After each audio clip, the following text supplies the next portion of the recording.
Welcome back to the Griff, ladies and gentlemen. It's your Griff God here, Atreus, and we have a familiar Griff to get back to. But before we do, make sure y'all like the video, subscribe to the channel, do all those things so we can continue to grow and be able to do these things on an everyday basis. Okay, we gotta talk about Suicide Squad: Kill the Justice League because the final nail in the coffin is here for the game that started it all. Okay, the game that absolutely positively kicked off Gamergate. And let me explain how for those of you who are uninitiated. Maybe you're new to the channel. Maybe you're new to Gamergate 2. Maybe you're just, I don't know, who the hell are you? You know what I'm saying? Who are you? If you don't know what's going on, you've been living under a rock. Fuck a rock. You've been living under a boulder. You know what I'm saying? A ash of just nothingness. Anyway, so let's get into it. So if you don't know, okay, Suicide Squad Kill the Justice League came out, I want to say about January 2024, January or early February, one of those games. And this game was a colossal bubble of failure that was just waiting to pop. Okay, I remember seeing the gameplay for it last year. I'm talking 2023. I want to say around like April, May, and they revealed it and they thought it was just going to be the biggest thing ever. And then we saw gameplay and everybody was like, nigga, ill. So they delayed the game. Okay, they delayed it to January because they knew they had a flop monster on their hands. A full-blown flop monster on it. It's just, and once you're that late in the game on it, you know what I'm saying? There's not much you can do. Now, we expected this flop monster to hit, and we knew the gameplay was bad. We knew that the entire concept, like, who wants to play a superhero game that's a looter? I mean, you would have thought that from what happened to Marvel's Avengers, made by Square Enix, or Crystal Dynamics to be more specific, that they would have, you know, dialed that back a little bit, but they didn't. Okay, they decided to release it, and this flop monster came out and it did what flop monsters do. It flopped. Okay, but it wasn't just that, because once people got their hands on the game, for the maybe 1,100 idiots who bought it, there was a lot of artistic degeneracy. That's what we'll call it, artistic degeneracy in this game. We're talking feminist allegories, lectures about racism, obvious men bad, women good writing, you know, disrespecting the legacy characters in the Justice League. I mean, it's called Suicide Squad Kill the Justice League. Okay, so you should expect to be able to kill the Justice League members, but not disrespect them, right? like who thought that was a good idea? To give Batman an entire feminist rage lecture before you blow his head off was one of the most insane things I've ever seen. And so, of course, this blew up and it started making people question what in the world is going on with writing and gaming? Because it wasn't just Suicide Squad Kill the Justice League. Spider-Man 2 had came out a few months prior, and people were scratching their heads with that narrative. Like, what is this? Like, why is Miles Morales up here and Peter Parker one of the most profitable IPs in America, not in America, in the world, down here? Like, what's going on? Then there was God of War, Ragnarok, where we strangely had a black chick in the middle of a game about Norse mythology that made absolutely no sense whatsoever.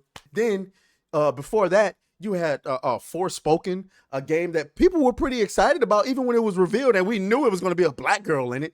It's just we started seeing the gameplay and we were like, I don't know. And then people got their hands on it and they started hearing the chick talk, and it turns out that the main character is a piece of shit nobody likes. Language.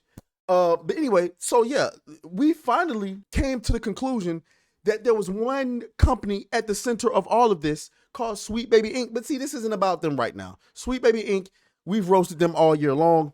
We're going to give them a break for right now. Let's come over here and find out what the news is for our sweet Suicide Squad Kill the Justice League. Okay, here's the roadmap for Season 4 of Suicide Squad Kill the Justice League, with the introduction of Deathstroke as a playable character, a medieval Elseworld, and finally the offline mode. So you can see here, they have everything going on here, whatever. It begins December 10th.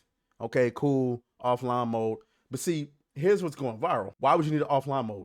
Because it's ending, ladies and gentlemen. It is ending. Where is it? Here it is. We've talked about offline mode coming to the game, and we're pleased to make this option available as part of the Season 4 Episode 7 release on December 10th. Offline mode will allow you to experience content released for the game, including the main story campaign and all the seasonal story mission and content without an internet connection. To access offline mode, you can either create a new profile by starting from the beginning of the game or create a copy of your existing online profile, allowing you to jump in with all of your progress. All earned and purchased cosmetics will also be available in offline mode. For more details, check out offline mode facts. Okay. They're adding Deathstroke. We can skip that part. And then here it is, final season. With Deathstroke joining the roster, the Suicide Squad's crusade against Brainiac is drawing to an end. Season 4 will finish up with episode 8, which is scheduled to release in January 2025. And that will serve as the last seasonal episode for Suicide Squad Kill the Justice League. While season 4, episode 8 will mark the final battle against Brainiac. All online features will continue to be available, so you'll still be able to enjoy co-op with friends as well as all previous seasonal episodic content. You'll also have the option to play the game via the new offline mode, which allows access to the main story campaign and all post-launch seasonal gameplay content without an internet connection. For more details, visit Season 4 Facts. There it is, Don DeMarco. Don DeMarco. Over. It's done. Now, I can't even grift on this. You know what I'm saying? This game, the primary reason this game failed wasn't because it was woke.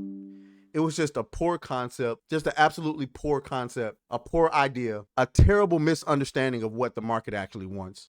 This was abysmal. Like, who wants to play as Harley Quinn, Captain Boomerang, Killer Shark, and I guess, you know, Deadshot is fine, right? Deadshot is fine, but, you know, the rest of this? Absolutely not. Where is it? Here you can get some reactions under Rhino's post. Look at this. This person says, that's what happens when game studios spend hundreds of dollars thinking gamers would love to play as this. For the uninitiated, this was their version of Mr. Freeze. You can't make this shit up. God damn it! You can't make this shit up! You can't make it up. Why would you do that? Why would you give us Ma'am Freeze? Why wouldn't you just give us Mr. Freeze? It's a no-brainer. A Suicide Squad game. Let's let people play all of the villains that they fantasized about playing. Let's give them Mr. Freeze. I'm sorry. Let's give them Mr. Freeze. No, don't give them Mr. Freeze. Let's give them what they need. Mrs. Freeze or Ma'am Freeze. Jesus Christ. It's almost like they went, nigga, did I just catch you having fun? Nigga. Like you thought you was gonna have some fun? No. A gay Joker. Why would you do that? Let's get into some more of these reactions, man. Let's get into some more of these reactions. I'm surprised it went on for this long. I can't wait for... Oh, let me zoom in on this for y'all. Sorry about that. Hold on. There we go. I'm surprised it went on this long. Anyways, I can't wait for the rest of these pieces of human trash to lose their jobs. So yeah, this is good news all around.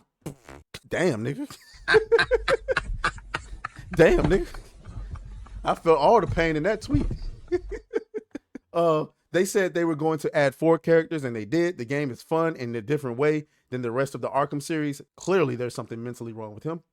Kill the Justice League, more like kill the franchise. Facts. Damn, that's tough. I just hope they don't take the game offline anytime soon, as I have yet to complete it. Why would you want to do that? Let's get into some more of these reactions. I mean, people reacting all over the place. Let's see. Endymion. Suicide Squad Kill the Justice League will officially be offline mode with its next update, pretty much confirming what I theorized. They know the game is dead.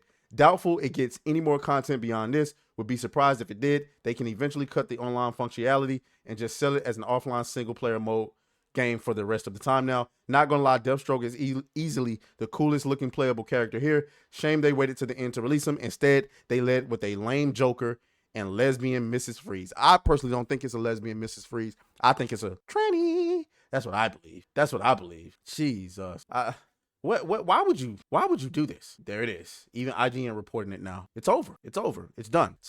So what lessons can Warner Brothers learn from this? How about stop going against what the gamers want? How about stop trying to turn everything into an online looter shooter or a live service game? How about we stop making games with feminist allegory and racist, you know, tropes in it, or you know, lectures about racism? How about y'all just stick to making Batman games? I don't know. I'm just saying. Anyway, y'all let me know what y'all think down in the comments. As always, make it with you. I'll talk to y'all later. Fuck you.